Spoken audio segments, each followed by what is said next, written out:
जेखैबो नायबाबो हामाखै डाक्टर नायबाबो हामाखै एसेबा खस्थ' गोग्लैना दं जोंहा थाखा फैसाबो गैया गोरिबनि सायाव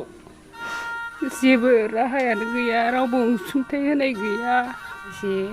उदैया गेदेर जायो दा आरो आंहा टेब्लेट ओरि जायाबानो बेसेबा बुजोबो आंहा देहाया खस्थ' जागासिनो दङ दा आङो जेखैबो नायबाबो हामाखै डाक्टर नायबाबो हामाखै गुरुबो नायबाय जेसेखि दा आङो बेसेबा खस्थ' गोग्लैना दं जोंहा थाखा फैसाबो गैया गोरिबनि सायाव जेबो राहायानो गैया रावबो अनसुंथाइ होनाय गैया दा आङो बेनि थाखायनो दा बुंदों आरो सोरबा अनसुंथाइ होयोबा बेमार आजारा हामनो थाखाय दा फैसा थाखा गैया खालायहर आरो रायजो राजाफोराबो एसे खहाय हरबानो जाबाय आइ आफाफोराबो एसे दा आङो बेनि थाखायनो आङो बुंबाय आरो बेमार आजाराबो हामा जेखैबो दा आरो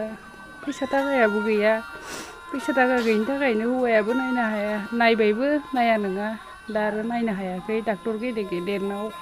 डाक्टरनाव थांबाबो फैसा नङाबानो जाया जेखैबो बेमारा माने आंनि हिन्जावआ मार बेमार जादों माने बेमारखौ आङो फाहामनो थाखाय माने रां रुफा न'निया गैला बेनि थाखायनो आङो माने रायजो राजानि थाखाय माने अनसुंथाइ नागिरदोंमोन बेमारा माने उदैनि आरो माने हार्टआबो एसे प्रब्लेम जादों आरो मानसिया आरो लिभारबो डाउन जादों आरो लोगोसे मानसिया उदैबो बुदों ओमफ्राय टेब्लेट जायाबानो माने उदैया माने बुगाबाय थायो आरो टेब्लेटखौ जायाबानो मानसिया माने उदैया गेदेरथार जानानै माने थैनो गोनां जानो गोनां रखम जायो। बेनिफ्राय गामिया बरगाव गामि माने अनसुंथाइ नागिरदों माने रायजो राजानि सिगाङाव माने आंनि हिन्जावनि थाखाय माने आं फैसा गरसे गरनै सोरबाफोर अनसुंथाइ होनो हागोन खोमा बेखौ आं सानदों आंनि हिन्जावखौ माने आं फाहामनो थाखाय आंहा आंहा रां रुफा गैला बेनि थाखायनो आं रायजो राजानाव माने अनसुंथाइ नागिरदों। बेसेबांसो गोबावा जाबाय सिगां 2016निफ्राय आं नायदोंमोन कुचबिहाराव खननै लांदोंमोन आरो कुचबिहाराव लांखांनायनि उनाव हामदोंमोन आरो हामै हामनानै दा बोसोरसे 2022आव खनसे जादों 2022आव जानानै कार्तिक देगानाव लांदो कार्तिक देगानाव लांनानै